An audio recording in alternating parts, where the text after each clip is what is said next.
Hi folks, it's Christopher for the Episcopal Diocese of Albany with another video to help you navigate the very first, all virtual, online in real time annual convention. In this video, we will focus on the voting aspect. We are going to break it down, lay it out, and help you put it all together. During our pre-convention meetings, we noticed most of you were quite adept at joining the Zoom webinar. This is probably because we have all had so much practice with video meetings since the pandemic began. So there's one thing to be thankful for.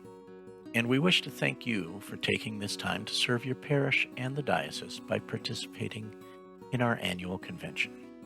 There's another thing to be thankful for. So now, with grateful hearts, let's jump right in with these three important things. First, Zoom. We are doing this convention in Zoom. You'll want to have the Zoom client installed on your computer or tablet. We made a video a few weeks back to help guide you through that process, and you can find it by going to YouTube and searching for Episcopal Diocese of Albany and looking through the videos on our channel. We will send a link to the Zoom meeting on Wednesday, October 21st. Watch your email for that very important message. The next thing you'll need is Election Runner. No client needed here, nothing to download or install. It runs on a web page. We'll send you a link to Election Runner via email on Wednesday, the 21st day of October. In the email with the Election Runner link will be the all-important personal voter information and equally important parish voter information. These are important. Write them down. One other very important thing you may want to write down is this telephone number for the technical support hotline at Christ the King. On the day of the convention, we will have a wonderful staff of very helpful people available to help you if you are having any trouble connecting to the webinar or Election Runner voting platform. If you are having technical problems, or if you lost your voter key and ID, or if you are an alternate and have been designated to fill in, call us 1-888-770-4914. Voting. Each participant needs their own voting device. This can be a computer, smartphone, or tablet. We find it easiest to do Election Runner on a phone and Zoom on a laptop or desktop. You may be gathered with other folks from your church and watching the meeting together on a big screen, but you will each need individual access in order to vote. Let's talk about some of the fundamentals of voting. There are three basic and very different voting types, and this slide breaks it down categorically. The yes-no Zoom poll is the most simple ballot. It is used for those simple things which require a vote because we're still using Robert's Rules of Order, because they still apply, even in a pandemic. And we all want business conducted decently and in order. Everybody gets a vote here. All canonically resident clergy and each individual deputy. There will be prompts in the webinar to guide you.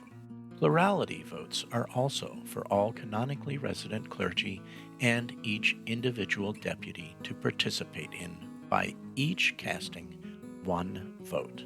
These will happen using the Election Runner website and using your individual unique voter ID and voter key. Vote by order. This is the place where a lot of people get tripped up, so I want you to pay very close attention. This is not like other voting where it's one person, one vote.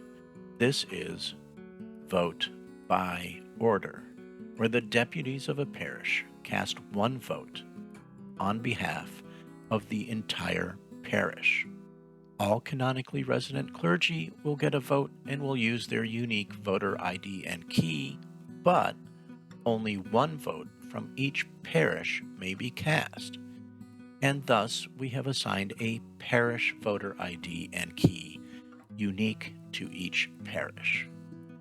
We sent this key to each of the deputies, so it's up to you to communicate to decide who will use it to cast the vote. Let's look at plurality elections a little bit closer. We use this method to vote for the great chapter of the cathedral, the diocesan representative to diocesan council, and the trustees of the diocese. We've got a tip for you. Write down your voter ID and key to have handy. You will want that handy on the day of convention. How do we vote in a plurality election? Firstly, we will know it is time to vote because it will be announced that an election has been launched. Watch your email for an invitation to vote. This is the easiest way. Just click on the link in the email and follow it through. Sometimes the unseen forces of technology will slow down this email process, so here's another way. In your web browser, go to edoa.electionrunner.com and enter your voter key and ID. When you open up an election, you can find information about candidates by clicking on the little circled I symbol next to their names. Of course, a diligent deputy will have done their research ahead of time. All of this information is included in your convention booklet. If you are experiencing any trouble getting to the election website, call the help desk. Here's the number. Shiny, happy people will be standing by, ready to help you out. Now, a closer look at votes by order. In this type of election, each canonically resident clergy gets a vote, and each parish deputation casts a vote on behalf of their particular parish. A deputation is a group of deputies from a particular parish. So, if a parish deputation gets one vote, the diligent deputation will have done their homework. Here's another tip. Decide in advance who will cast the vote for the parish and whom you want to vote for. This will move along the elections. We will use votes by order to elect members and delegates to the Disciplinary Board, General Convention and Provincial Synod, and the Standing Committee. How do I vote, you ask? It will be different from the previous example for the deputies, so pay close attention.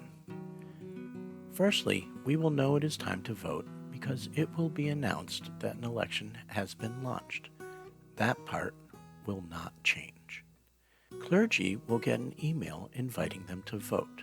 If you are clergy, following the links in the email or going directly to edoa.electionrunner.com and entering your voter ID and key will allow you to cast your vote. That will not change.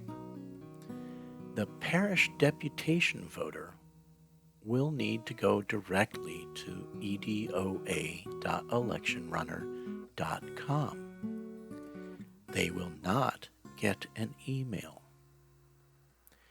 You may want to refresh the page by clicking on the banner at the top a couple of times, and then enter your parish key and ID.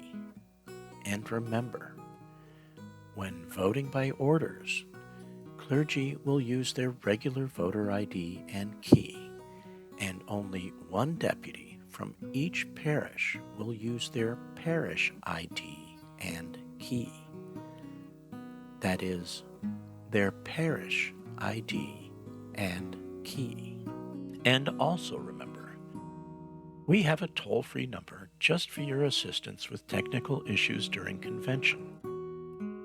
Call 888-770-4914. Operators are standing by. There it is. We've come to the end. But before we say goodbye, I want to leave you these little nuggets of wisdom. First, relax. We have a great team of tech support specialists who can assist you during convention. If you have any trouble, call them. Second, print the invitation email or write down your voter ID and key. Talk with your deputation before convention begins about the votes by order. Make a plan for who you will be voting for and who will be the one to cast the vote. Fourth, did we mention we have a great tech support team? And finally, thank you again. Thanks for serving. Thanks for participating. Call me if you have trouble. Probably sounds dorky.